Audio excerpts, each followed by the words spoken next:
Hi friends, good morning. இன்னைக்கு நம்ம வீட்டில் சண்டே ஸ்பெஷல் என்ன சமையல்னு பார்க்கலாம். சண்டேனாலே சிக்கன் மட்டன் தான். ஆனால் நம்ம வீட்டில் இன்றைக்கி சிக்கன் தம் பிரியாணி தான். யாருக்கெல்லாம் சிக்கன் தம் பிரியாணி பிடிக்குமோ கமெண்டில் சொல்லுங்கள். வாங்க சிக்கன் தம் பிரியாணி நம்ம செய்யதை பார்க்கலாம். ரொம்ப நல்லாலாம் சமைக்க தெரியாது, சும்மா பக்கத்தில் இருந்து ரெசிபி சொல்லி தந்துகிட்டே இருந்தாங்க. நம்ம அப்படி எதுப்பது செஞ்சுட்டே இருக்கோம். 1.5 மணி நேரமாக செஞ்சதை 4 நிமிஷத்தில் இருக்குது. சிக்கன்லாம் போட்டாச்சு. ஃபைனலாக நல்ல மசாலா சிக்கனோட சேர்றது வரை கிண்டிகிட்டே இருக்க வேண்டியதான். கிண்டிகிட்டே இருக்க வேண்டியதான். கேஸ் வேறு முடிஞ்சு போச்சு. அதனால் வெளியே அடுப்பில் வச்சு சிக்கன் பிரியாணி பண்ணிடலான்னு பண்ணியாச்சு. தம் பிரியாணி அடுப்பில் பண்ணால் தான் நல்லாயிருக்கும்னு சொன்னாங்க. அதனால் அடுப்பில் தான் பண்ணிகிட்ருக்கோம். பக்கத்தில் தீ நம்மளை சுட்டு எரிக்குது. ஆனாலும் வீட்டில் இருக்கவங்களுக்காண்டி செய்யும்போது நல்லா தான் இருக்குது. வெளியே உட்காந்து சமையல் பண்ணது நாங்கள் சேர்ந்து தான் செஞ்சுட்டு இருந்தோம், தனியாலாம் செய்யலை. தண்ணி ஊற்றியாச்சு. என்னோடய ஹஸ்பண்ட் வந்து கிண்டி விடுறாங்க.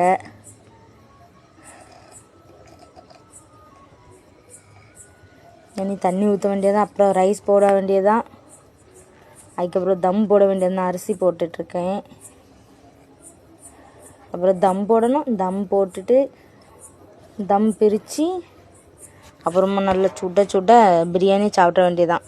யாரெல்லாம் தம் பிரியாணி ரொம்ப பிடிக்குமோ கமெண்டில் சொல்லுங்கள். சண்டேனா எல்லார் வீட்லேயும் சிக்கன் மட்டன் சமைப்பாங்க. யார் சண்டேனாலே பிரியாணி தான் பண்ணுவீங்களோ அவங்களும் கமெண்டில் சொல்லுங்கள். எனக்கு சிக்கன் பிரியாணி தான் ரொம்ப பிடிக்கும். எனக்கு சமையல் பண்ணவே தெரியாது. ஞாயிற்றுக்கிழமை மட்டும் என்னவோ நம்மளுக்கு வாய்க்கு ருசியாக நல்லா சமையல் பண்ணி போடுவாங்க. நம்ம நல்லா திங்க வேண்டியதான். ஆனால் இந்த சண்டே வந்து நான் தான் பிரியாணி பண்ணேன். அப்படியே மெதுவாக கிண்டி விட வேண்டியதான். ஃபாஸ்ட்டாக கிண்டி விட்டால் நம்ம ஏற்கனவே ஃபாஸ்ட்டாக தான் கிண்டுதோம். ரைஸ்லாம் உடஞ்சிரும், வேறு பிரியாணி குட்டி குட்டியாக இருக்கும்.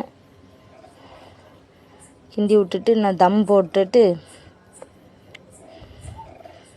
போட்டுட்ருக்கோம். தம் போட்டு முடித்தோடனே பிரித்த உடனே ஒரு பிளேட் எடுத்துகிட்டு வந்து சாப்பிட்ற வேண்டியதான். அவ்வளோ வயிறு பசி. ஏன்னா 1:15 ஆரம்பித்தது, மணி 3 மணி தாண்டியாச்சு.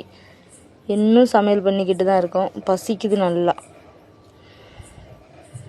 எப்போ தம் போடுவீங்கன்னு பக்கத்துலேருந்து கேட்டுக்கிட்டே தான் இருந்திருக்கேன். ஃபைனலாக தம் போட்டாச்சு. கொஞ்ச நேரம் கழித்து தம் பிரிச்சிட வேண்டியதான்.